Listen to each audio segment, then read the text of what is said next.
Insiste. Resiste. El éxito existe. El MIR es muy duro. Aguanta. La insistencia. Hola, iniciamos hoy un nuevo programa, una nueva aventura, una nueva experiencia y le hemos llamado a este programa La Insistencia. ¿Por qué? Pues porque para ser médico, para hacer el MIR, para todo lo que tenga que ver con la medicina hace falta insistir mucho. Insistir para entrar en medicina, insistir durante la carrera, insistir después para el MIR, insistir después formándose. Y el primer programa no podía tener otro invitado que nuestro gran Jorge García Macarrón. Jorge, un placer estar encantado contigo, de verte. Fernando. De verdad que es un placer. Si hay alguien en el mundo, en el mundo y en otros planetas seguramente, que sepa más del MIR, yo creo que es Jorge y luego yo, después, pero en segunda posición. Aunque por antigüedad, pues pudiera incluso ganarle. Jorge, ¿cuántos años llevas corrigiendo el examen, analizándolo, desmenuzándolo? Bueno, pues han sido ya con esta 17 correcciones. La noche de mi MIR no estaba invitado, ni creo que hubiese podido tampoco por las condiciones en las que estaba. No recuerdo nada de aquella noche. Pero después han venido 17. A veces noches, otras veces era por la mañana, antes de que hubiese internet. La reunión era el domingo por la mañana, de tal manera que luego durante la semana pues íbamos corrigiendo manualmente las plantillas. Luego ya lo hicimos automático y ya es la famosa noche del sábado, como siempre, que es lo más parecido que he hecho en mi vida en la guardia.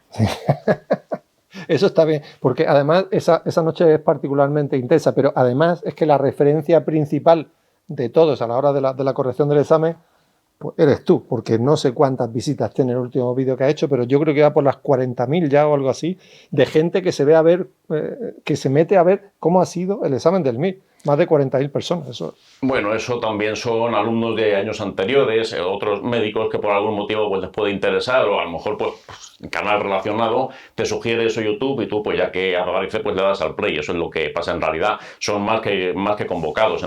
40.000 no es la gente que se presenta, ni mucho menos. Muchísimos más de los convocados. Y eso habla de que al final los médicos nos terminamos volviendo un poco frikis de lo nuestro, porque decimos, ay, yo quiero ver cómo ha sido el MIR, que yo me examiné hace 15 años, pero quiero ver cómo ha sido el MIR este. O sea que bueno, eso lo llevamos siempre un poco, se nos queda un poco impregnado esa... Sí, nos quedan secuelas de la carrera y toda esa etapa. Sí.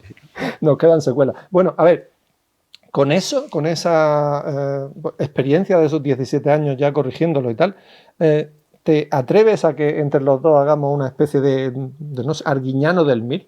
¿Una fórmula secreta de cómo sería el mejor examen? Hombre, el mejor examen no, porque eso ya suena muy perfeccionista, pero mejorarlo presente yo creo que sí, y no creo que haya mucha dificultad en ello, porque el Ministerio últimamente no es para aplaudirle. Bueno, la verdad es que hay cosas que podemos clasificar. Cuando uno clasifica algo de una forma con un eufemismo, decimos que es subóptimo, ¿no? Es subóptimo, sí, digamos que no. Digamos que está siendo subóptimo. Entonces, para optimizarlo algo más, para mejorarlo un poco más, a ver, yo por hacer una cierta trayectoria histórica. Antes teníamos un examen con 260 preguntas, esas 260 preguntas luego pasaron... Permíteme, Fernando, que te corrija. Antes teníamos 2 exámenes. Correcto. Tú viviste esa época también. Claro, correcto, del 95 al 2000, 2001. Exactamente, hasta el 2001 había 2 convocatorias al año. Uno era para una especialidad solamente, que era medicina de familia, y luego estaba el otro que era para el resto de las especialidades. Y luego ya a partir del 2001 empezaron a hacer una única convocatoria. Empezaron a hacer una única. Yo es que cuando me examiné yo, el examen tenemos que hacerlo con pluma de la dictar, porque hace muchísimos años, casi con el martillo y con el cincel. La X en el 2. Bueno, 260 preguntas, había 2 convocatorias, eran 5 horas de examen, luego bajaron a 235 preguntas, 225 más 10, luego hicieron el cambio a que en vez de 5 respuestas hubiera 4 respuestas y ahora nos hemos quedado con menos preguntas, 185, y con solo 4 horas. Teóricamente eso era para que no se cansaran los pobres estudiantes. Eso es lo que dijo en prensa el Ministerio de Sanidad. A mí me ha llamado la atención porque esta es la primera vez en toda la historia del MIR, probablemente en toda la historia de España, en la que el Ministerio de Sanidad se preocupa por el estrés de los alumnos.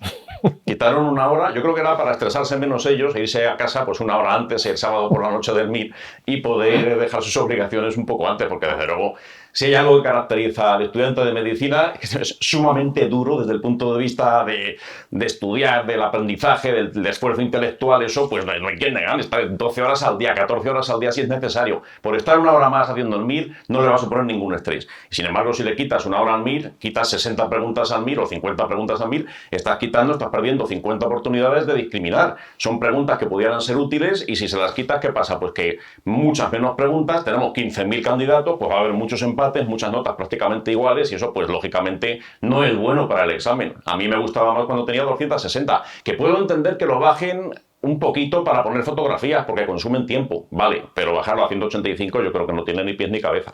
Claro, exactamente igual que las 4 respuestas en vez de 5 opciones. O sea, todo eso lo que hace un poco facilitarlo todo y al facilitarlo todo un mayor apelotonamiento, ¿no? Lo de las 4 respuestas, vamos a ver, siempre estaba la quinta que era una tontería y esa la podías descartar fácilmente. Eran muy pocas preguntas que no pudieras descartarla menos una. Pero desde luego, quitar el número de preguntas es lo que más daño hace al examen desde el punto de vista de discriminación. Sí, correcto. Y sobre esto, abundando sobre esto, ¿cuáles serían las preguntas ideales? O sea, ¿cómo sería una prueba ideal? Bueno, ideal. La mejor posible para discriminar realmente, para que el alumno demuestre realmente lo que sabe, bueno, entre comillas siempre, porque las preguntas tienen que ser inteligentes para eso, pero para que la distribución de los alumnos sea lo suficientemente dispersa, amplia, para que, bueno, el azar cuente lo menos posible. ¿Cómo sería ese examen? Yo creo que juegan 2 parámetros. Esto es una de las cosas que comentábamos el otro día en el vídeo del MIR. En primer lugar, la dificultad pura de la pregunta. En 5 niveles de dificultad hablamos nosotros siempre. Las de dificultad 1 no valen para nada más que para darte alegría, porque sí, se sabe que la tienes bien, pero todo el mundo la tiene bien, luego no discrimina. Las que son tremendamente difíciles, esas tampoco sirven para nada porque están a la altura ya de un especialista en la materia y eso excede lo que se pretende con el examen MIR. Si quitas esas, ¿cuántas te quedan? Pues deberían ser las menos. Tienen que ser una dificultad intermedia, un poquito hacia arriba, un poquito hacia abajo y sobre todo que ponga a prueba conocimientos útiles. Porque hacer un MIR difícil de la siguiente manera, ¿cómo se llamó el médico de Isabel la Católica? Eso es una pregunta de medicina, pero ¿es relevante eso de cara al paciente? ¿Es relevante de cara a discriminar quién va mejor formado, quién va peor formado? ¿Cuál es el peso molecular de la vancomicina? ¿O cuántos pilis tiene la Escherichia coli? Eso, con todo mi respeto, son gilipolletes. Hacer una pregunta así no requiere ningún ingenio, ningún esfuerzo ni ningún tipo de nada por parte del ministerio. Entonces, ¿qué hace falta? Una pregunta que ponga a prueba mi capacidad de pensar como médico, de resolver problemas. Exacto. Yo cuando estaba diciendo, para que veáis cómo somos los médicos también en esto, cuando estaba diciendo cómo se llama el médico de Isabel la Católica, rápidamente he dicho, ay Dios mío, que esto no me lo sé, lo recuerdo y está me ha dado un poco como de taquicardia paroxística. Y luego cuando he dicho lo de los pili del coli, he dicho, ya quisiera yo tener tantos pili como los del coli. Pero yo también voy perdiendo pili según va pasando el tiempo. Vamos perdiendo pili, poco a poco. Pili decimos de la parte de arriba, que nadie nos malinterprete en esto. Realmente también vemos con eso, y en el gráfico que os adjuntamos aquí lo vemos como las preguntas las hemos clasificado según dificultad, pero no según una dificultad subjetiva que hayamos dicho nosotros, sino según dificultad percibida, o sea, según qué porcentaje de alumnos aciertan cada una de ellas. Tenemos 5 niveles, el nivel 1 sería la aciertan más del 80% y el nivel 5 la aciertan menos del 20%. Hemos visto también que en la de dificultad 5, por ejemplo, la probabilidad de acertarla es igual en el rango de posición que esté cada uno de los alumnos. O sea, no discriminan para nada. Pues ya te digo, la probabilidad es 25%. Exacto. La misma que si se presenta, pues quien sea. Exacto. Claro. O que si nos preguntaran derecho romano, por ejemplo. Igual que si me preguntan a mí una pregunta de derecho, pues 25%, si son 4 opciones, igual. Exacto. Entonces yo creo que la clave un poco sería incidir mucho, ¿no?, en las preguntas que realmente discriminen, o sea, que haya 2 respuestas fácilmente descartables, que haya una que sea un poco más difícil descartarla y otra cierta, pero que no sea tan claramente cierta y que requieran de ese conocimiento plus, ¿no? Esas son las que realmente discriminan. Claro, el problema es que hacer una pregunta de esas características requiere pensar mucho. Saber mucho. Ese es el problema. Hay que ponerse en la piel del que se examina y darle vueltas de tal manera que la pregunta requiera un esfuerzo, pero no sea obvia y claro, pues eso no es fácil de hacer. ¿Qué es más cómodo? ¿Cuántos pilis tiene la Escherichia coli? Exacto. Es mucho más fácil hacer preguntas Solo así. es contarlo. Pero eso es una pregunta mediocre. Sí, exacto. Sí, incluso hemos visto también alguna pregunta que era más fácil acertarlas si sabían menos que si sabían más. O sea, de esas preguntas nos hemos encontrado. Eso pasa todos los años. Sí. Todos los años hay preguntas que si tienes más conocimientos de los que habitualmente tiene uno cuando se presenta al MIR, te pueden incomodar. Mi padre es nefrólogo, ahora ya está jubilado, pero en su momento, cuando pues yo me presentaba al MIR, los primeros años, tal, después, le enseñaba todos los años las preguntas de nefro. La mayoría las acertaba pues con mucha facilidad, pero a lo mejor alguna que para mí era obvia, porque es un pequeño dato MIR que preguntan todos los años y que te sabes del desglose, porque es una pregunta muy clásica. Alguien que sabe muchísimo más en la materia empieza a encontrar más dificultades en esa pregunta precisamente porque sabe más y su conocimiento, que es mucho más grande que el tuyo, le entorpece el diagnóstico diferencial o le hace pensar cosas que tú ni consideras. Exacto. Yo recuerdo, por ejemplo, el año pasado, el anterior, me parece que fue, preguntaron una sobre un hongo, una de las respuestas era tratamiento anfotericina y casi que los que no sabían nada decían hongo, anfotericina, me suena y respondo esta. Y luego la pregunta tenía, pues, porque a lo mejor no sé si hablaban de un aspergillus, que a lo mejor no era tan bueno el tratamiento con anfotericina y había otra respuesta. O sea, los que sabían mucho dudaban y el que no tenía ni idea decía, pum, esta y ya está. Sí. O sea, que son preguntas que no discriminan.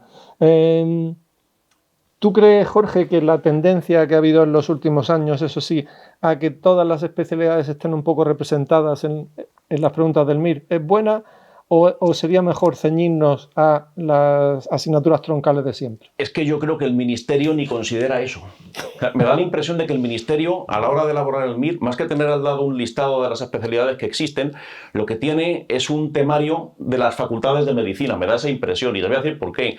Este año, por ejemplo, tú terminas el bloque de imágenes y te vas de la pregunta 26 a la 30, estoy hablando de la versión 0, que es la del tribunal. Ahí hay 5 preguntas que son totalmente de fisiología.